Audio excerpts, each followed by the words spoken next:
Welcome to this explainer. Okay, so have you ever wondered how computers handle repetitive tasks without, completely breaking a sweat? Well, today we're taking a really fascinating journey from traditional, straightforward loops straight into the totally mind-bending logic of recursion. We're going to see how functions can literally call themselves, which completely transforms how we solve problems in code. It's going to be a lot of fun.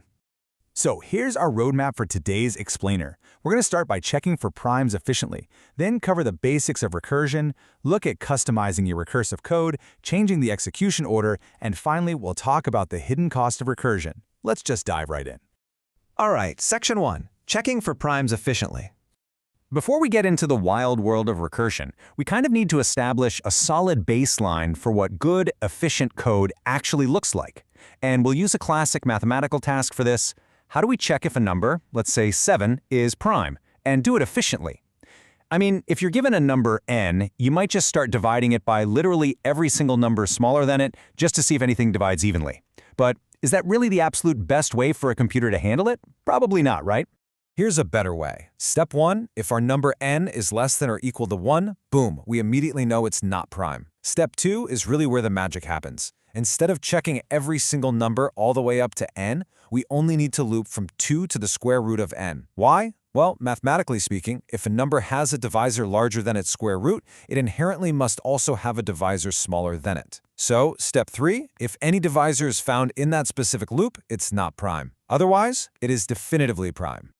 So in C++, that loop runs with the condition I times I is less than or equal to n. It just immediately returns false the absolute second it finds a clean division, checking if n modulo I equals 0.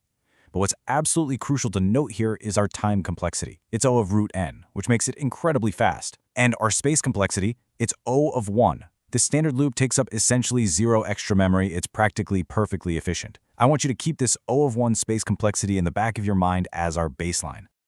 Okay, now let's completely flip the script. What if instead of using a standard loop, a function could just call itself? And that brings us to recursion, when a function calls itself to solve smaller instances of the very same problem. Think of it kind of like a dream within a dream, an inception-like function living inside itself, just chipping away at a task until the whole thing is finished. Moving on to Section 2, the basics of recursion. To really lock in this concept, we're going to start with a super basic confidence builder. We're going to instruct the computer to simply print the word hello n times. But we are doing this completely without using our traditional loop structure. Step 1, if n becomes 0, stop recursion. Guys, I literally cannot place enough emphasis on this first step. It is the single most critical part of the entire process. Step 2, print the word hello, and step 3, call the exact same function again, but this time pass it n-1.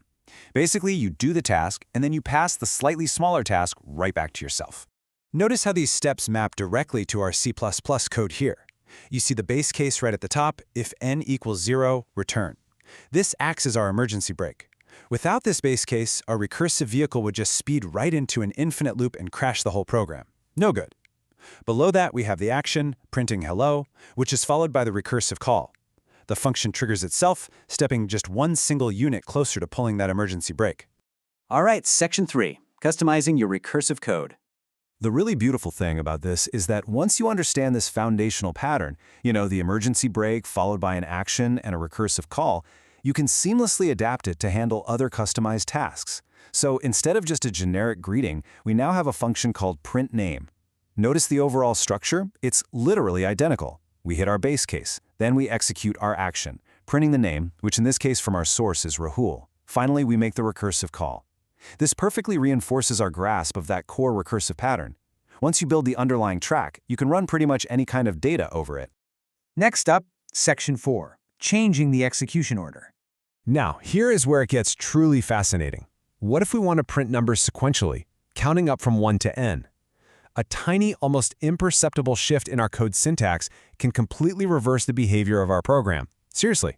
With our hello example, the action, the actual print statement, happens before the recursive call. We print, then we dive deeper into the recursion. But to print numbers sequentially from 1 to n, the action actually happens after the recursive call. So, the absolute crucial point here is exactly where that print statement lives in relation to the function calling itself. Let's trace these steps to really lock in why this mind-bending twist actually works. Step 1 is our familiar emergency brake. If n equals 0, stop. But step 2 asks a program to first call the recursion with n minus 1. Step 3, printing n, is just left hanging in suspense. By calling the function first, the program dives all the way down to 0. It queues up all those print statements, effectively hitting pause on them.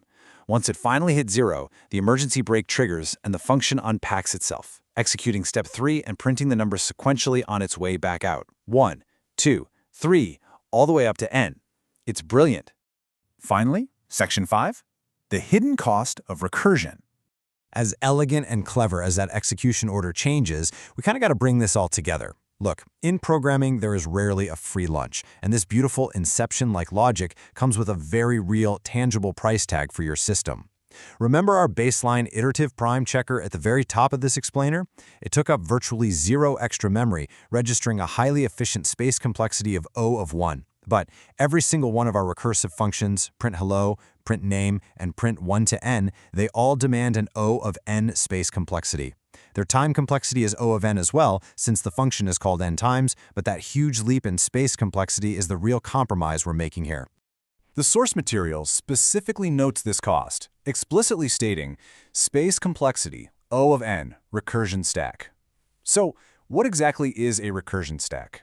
Well, I want you to picture stacking physical, ceramic plates in your kitchen cupboard. Every single time the recursive function calls itself, it isn't just a simple command.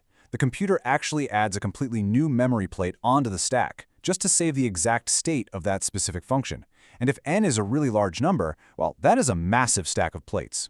Once that base case is finally hit, they have to be meticulously unstacked, one by one. This takes up significant memory. Which leaves us with this final, really crucial question to ponder. When space is extremely limited, should you choose standard loops over the sheer elegance of recursion? Recursion offers incredibly clean, readable code, especially when you're manipulating execution order like we just saw. But traditional loops, they offer unbeatable memory efficiency. I challenge you to carefully weigh these space and time trade-offs the next time you sit down to architect your code. Thank you so much for joining me on this explainer, and happy problem solving.